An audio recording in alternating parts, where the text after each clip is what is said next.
Fala galera, beleza? Aqui é o Vinícius Voz. No ano passado eu acertei 169 questões no Enem, passei em Medicina na USP. Só que hoje, cara, eu tô com o cara mais fera que eu conheço em relação ao Enem. Pessoalmente, né? Pô, sempre tem os malucos que acertam pra caralho no Enem. Mas esse cara aqui eu encontrei na academia.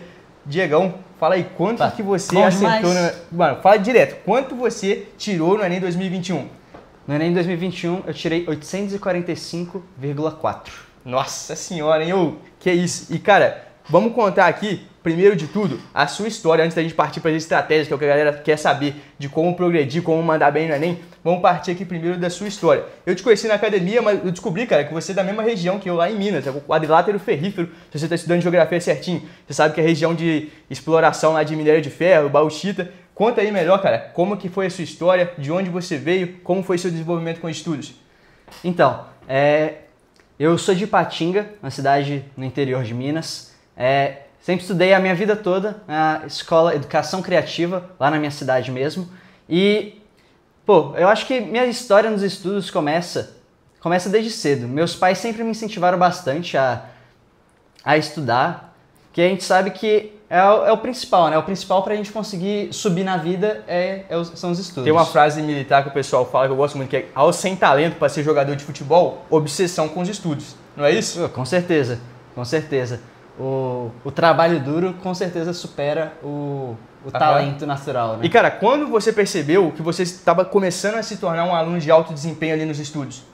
Eu acho que vamos dizer assim, a virada de chave, ela começa quando eu tô lá no 7º, 8º ano, que eu comecei mesmo a valorizar cada vez mais a minha participação em Olimpíadas Científicas. Eu fiz pela primeira vez, quando eu estava no 4º ano, a OBA, Olimpíada Brasileira de Astronomia e Astronáutica.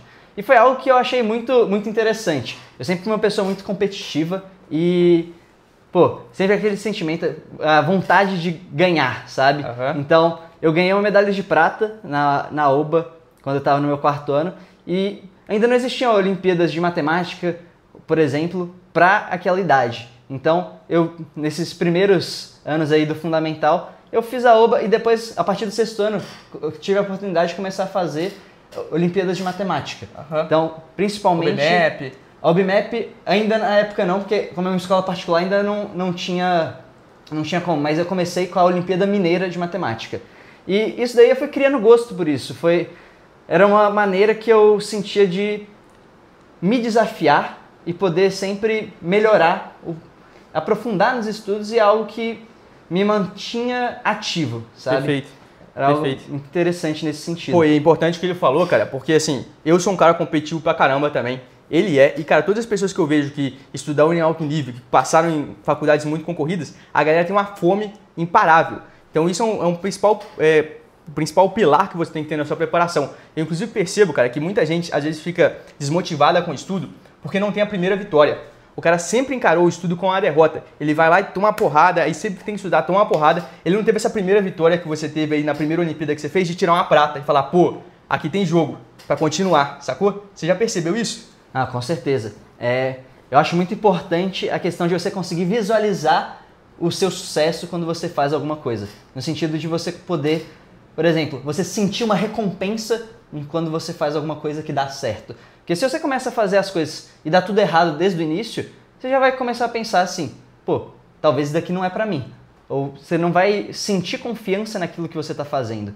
Então, eu acredito que confiança é também uma parte chave do processo. Então, você dividir a sua preparação e você perceber, pô, que você está evoluindo, que você não está estagnado, é muito importante. Perfeito. E aí, cara, pô, você começou a fazer as Olimpíadas lá, chegou ali no ensino fundamental, no ensino médio, e como foi progredindo isso? O que isso estava te gerando de perspectiva? O que você estava imaginando? Então, minha participação em Olimpíadas foi sempre aumentando com o passar do tempo. Então, eu fazia Olimpíadas de Matemática, comecei a fazer Olimpíadas de Química, de Física, e eu sempre gostei bastante. E eu me interessei bastante nessa área da Química, mais especificamente. Eu gostava de toda a parte das exatas, mas a Química me chamava mais a atenção. E foi a área que eu acabei dedicando a maior parte do meu tempo, dos meus estudos. Uhum. Uma coisa interessante das Olimpíadas é que, mesmo não sendo para uma matéria que você vai utilizar, ela, além de te ensinar a estudar e ensinar a estudar coisas difíceis, que isso daí vai amadurecer o seu psicológico e vai, por mais que você acabe nem usando na Olimpíada, pode ser muito interessante para o seu vestibular. Perfeito. Perfeito. Cara, no ensino médio, para ser bem sincero com vocês, eu não tinha esse raciocínio do Diegão aqui não. Eu queria saber de nada de Olimpíada não, filho. Eu queria passar no vestibular. Então, ó, eu sabia que tinha algumas Olimpíadas que traziam a possibilidade de você entrar direto na faculdade, entrar direto na USP, na Unicamp, mas eu preferia me garantir pelo vestibular, sacou? Mas, cara, isso aí é maneiro, porque você ia construindo uma base de conhecimento à medida que você vai evoluindo. Cara, quando chega no vestibular, as coisas ficam até mais fáceis para você, né? Ah, com certeza. Eu tentava encarar o vestibular não como um objetivo, mas mais como uma consequência dos meus estudos. Então, pô, eu estudava bastante pensando nas Olimpíadas, mas de tabela, querendo ou não, pô, eu estudando matemática, química, física para essas Olimpíadas, eu estava criando um repertório na minha cabeça para poder ir bem nos vestibulares. Claro, quando chegou mais na parte do meu terceiro ano do ensino médio, eu dei uma reduzida na quantidade das Olimpíadas e dei um foco maior nesse vestibular. Mas eu acho que foi uma parte-chave assim, na minha trajetória, essa participação. E aí, cara, ó, a gente tem a mesma idade, você nasceu em 2004, né? 2004. Eu também nasci em 2004. Chegou em 2021, a gente estava com 17 anos ali, terceiro ano do ensino médio e tinha que fazer o vestibular. Eu fiz o Enem, fiz a FUVEST, fiz a Unicamp, foram os 3 vestibulares que eu selecionei para fazer. E o Diegão fez esses 3 também, né? Foram esses 3. E aí, cara, ó, no Enem 2021 eu mandei bem também. Eu acertei 156 questões, tirei 823 de média, passei em medicina na USP. Cara, só que seu desempenho, filho, eu nunca vi ninguém com a nota parecida. Conta com mais detalhes aí como que foi essa preparação prévia ali, exclusiva para o Enem e como foi seu desempenho. Então, a partir do terceiro ano, como funcionava na minha escola? A gente fazia simulados praticamente todo final de semana, sempre um dia de linguagens humanas com a redação, um dia de matemática e natureza, e a gente sempre tinha uma correção desses simulados e uma análise que a gente tinha um sistema que também fazia um cálculo aproximado da TRI de acordo com o resultado do simulado. Exatamente. E isso daí era muito importante para a gente conseguir ver como que a gente estava indo e conseguir melhorar a partir disso. E tinha uma análise por assunto também, pô, como está a sua evolução em ecologia nos simulados, como está a sua evolução em genética. Não era algo que estava lá explícito no, vamos dizer assim, na sua cara ali. Aqui, ó, tem lá, colocava um papel na parede, toma, o resultado, os acertos por área.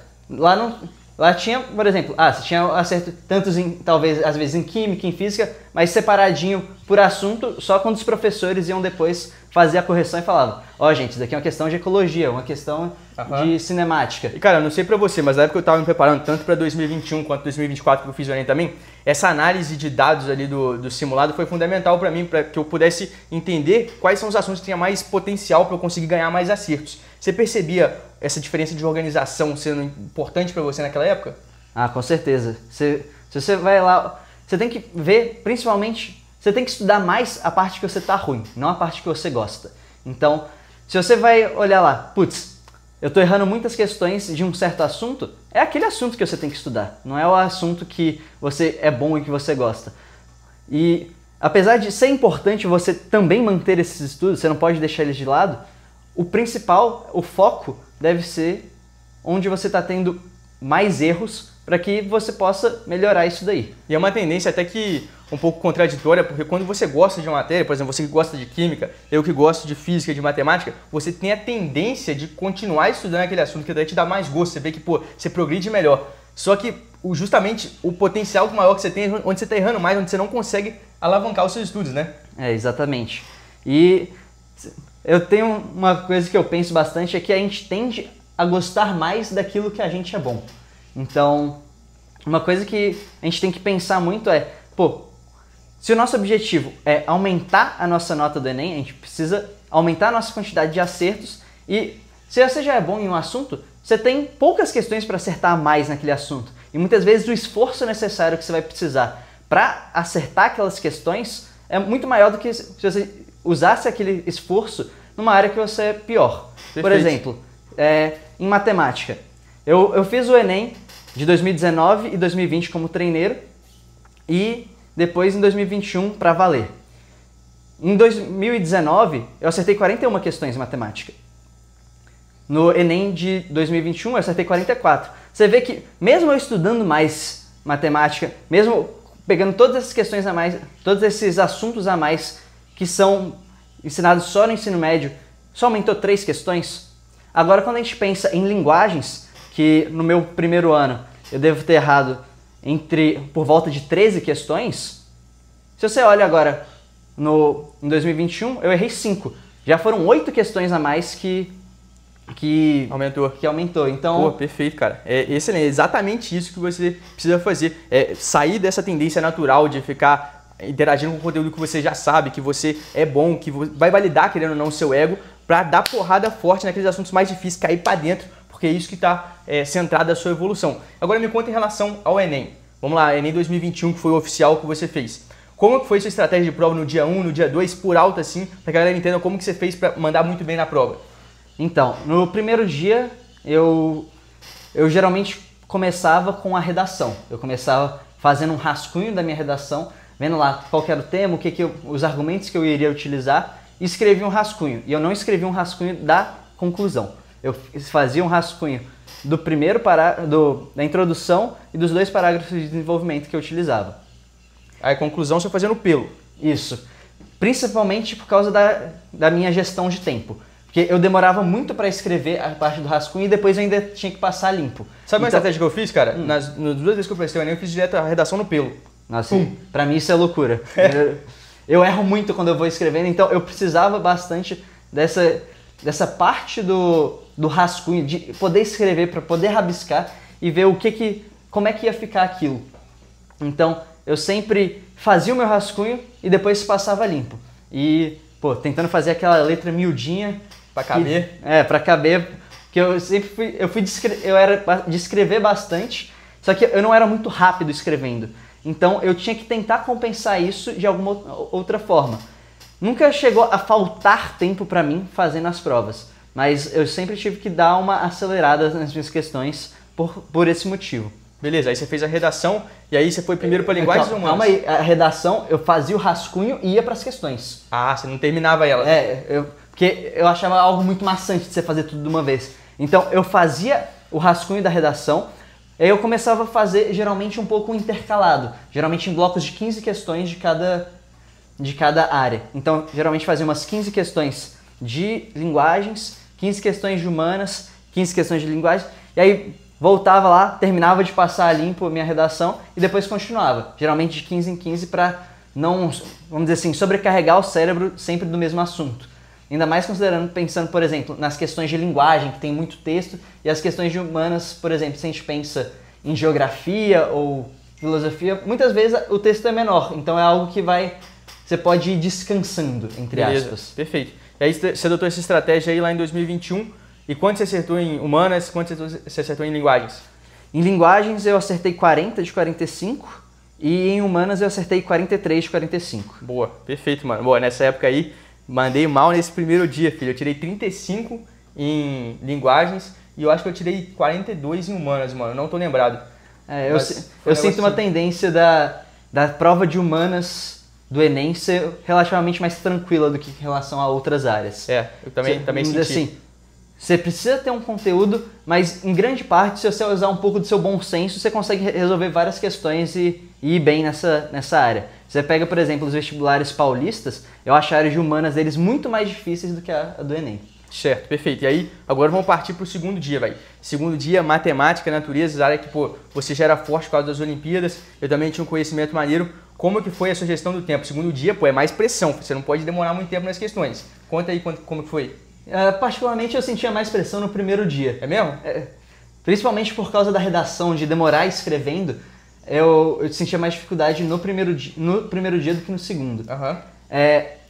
O que me pega um pouco da prova do Enem do segundo dia é que são muitas questões de matemática, muitas questões, e a maior parte delas você tem que ficar fazendo continha básica. Conta de calculadora, de Cássio FX, a puta que o pariu, né? Então, demora muito, é chato, eu não vou negar, é bem chato fazer a prova do Enem, essa parte de matemática.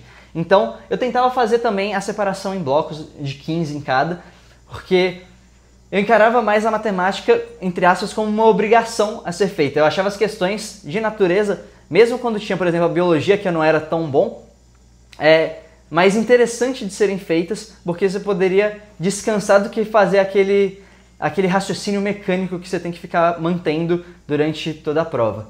Maneiro, maneiro. E aí, cara, pô, fez aí, fechou o segundo dia. Quantos acertos foram?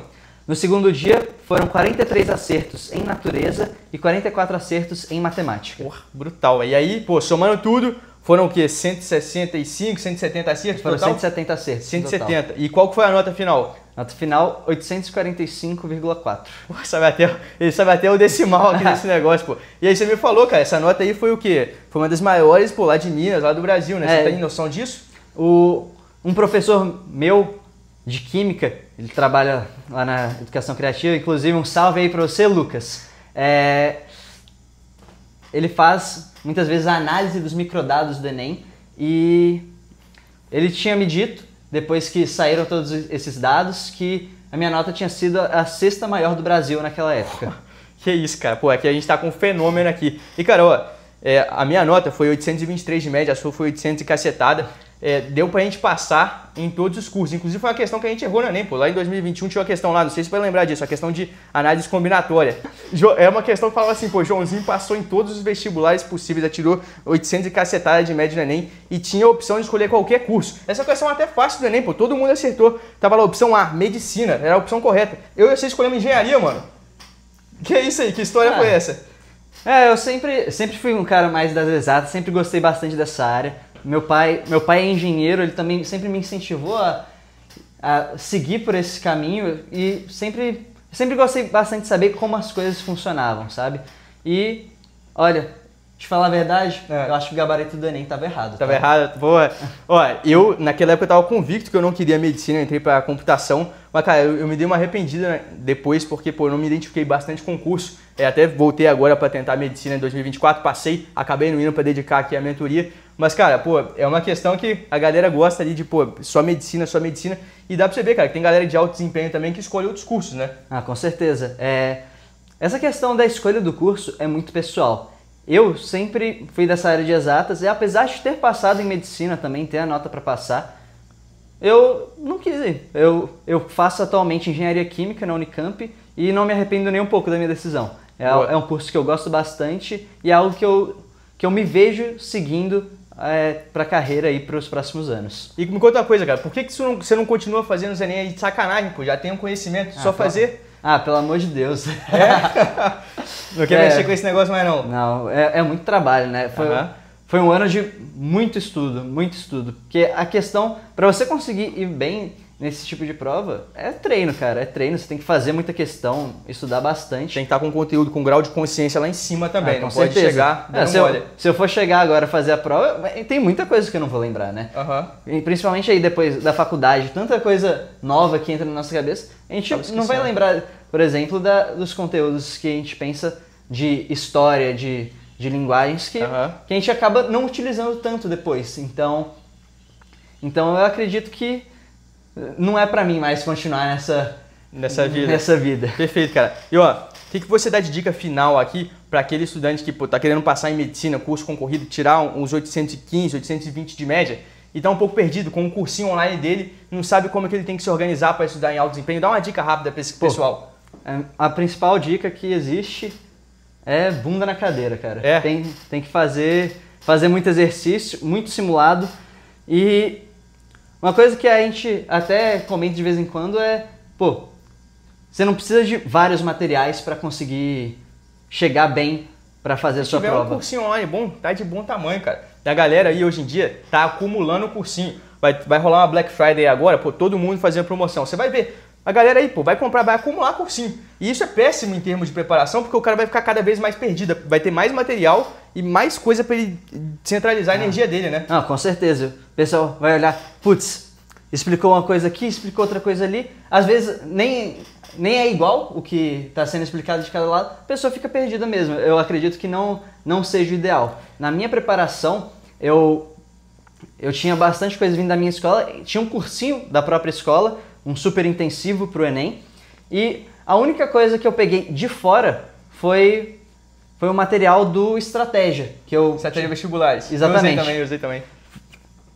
Exclusivamente para as obras literárias dos dos vestibulares aqui da Unicamp e da USP. Da USP, perfeito. E, cara, ó, eu te mostrei aqui, antes da gente começar a gravar, eu te mostrei o esquema que tá rolando aqui da mentoria. Na nossa época, não tinha esse negócio. Não tinha nada Não disso. tinha cursinho online. Pô, se você pesquisasse questão aí na internet, era difícil achar a resolução. Hoje em dia, o jogo mudou um pouco. Todo mundo está estudando online, todo mundo tem o cursinho do Ferreto, o cursinho do PVO, da plataforma SAD. E, cara, o que você achou da organização que eu te apresentei aqui da mentoria, da análise de dados que a gente faz? Se você tivesse um negócio desse na sua preparação, o que ia mudar? Pô, isso daí facilita bastante a vida, cara. Querendo ou não, é algo que a gente precisa fazer para conseguir chegar bem, né? A gente precisa ver, pô, a gente precisa identificar os assuntos de cada uma das questões para conseguir ver, pô, eu tô errando muito aqui, errando pouco aqui, onde que eu preciso focar os meus estudos. Ter a direção, né? Exatamente. E tendo uma plataforma nesse estilo, com certeza ajudaria bastante a simplificar essa análise e facilitaria bastante a vida. Porque o que acontece? Quando a pessoa já tem a organização pronta, já tem tudo organizado que ela precisa fazer a cada dia, como a gente faz aqui na mentoria, aumenta a quantidade de hora de bunda na cadeira. Com certeza. É isso que aumenta, porque vai tirar o tempo dela ter por 1, 2, 3, 4 horas na semana para organizar o que ela vai fazer. Esse tempo que ela estava organizando, ela pode jogar ali no hora de bunda na cadeira, né? Exatamente. E outra coisa importante é não se enganar pensando que só porque a bunda está na cadeira que você está estudando. Isso é algo bem importante. Porque meu estudo foi principalmente fazendo questões, muitas questões. Então, fazendo muito simulado. Durante a aula mesmo, estava tendo a explicação, eu estava lá com minha provinha da Unicamp e da FUVEST fazendo. Então, fazer questões é o principal. Muitas vezes você está lá, pô, sentado, bunda na cadeira, assistindo uma videoaula, às vezes sua cabeça nem está naquilo dali. Então, você tem que ter um estudo mais ativo. Queimar fosfato. E é isso, cara. Chegar e treinar mesmo. Perfeito. Treinar como é que vai ser de fato na sua prova. E, cara, ó, se você precisa ter um estudo de alto desempenho mirando para 2026, fica ligado aí na Black Friday da mentoria que vai ter aí. Vai ser a melhor condição do ano para você se preparar aqui comigo. E, cara, dá só uma olhada, porque vagabundo anda com vagabundo, você sabe disso. Vai ter um monte de gente vendendo a aprovação. Eu já vi anúncio de gente vendendo a sua aprovação aqui em 2026. E se você cai nisso, você é comparsa, né? Aquela história. O usuário, ele é responsável pela existência do traficante. Então, se você está caindo em método aí, pô, você vai ser aprovado em medicina de 60 dias, não sei o que, não sei o que lá, você é responsável pelo seu fracasso, beleza? Então, se você quer participar do time de alto desempenho, você vai clicar aí no link da descrição, vai entrar para Black da mentoria. Tamo junto, valeu, Diegão. Valeu, tamo junto. Valeu, filho. até mais.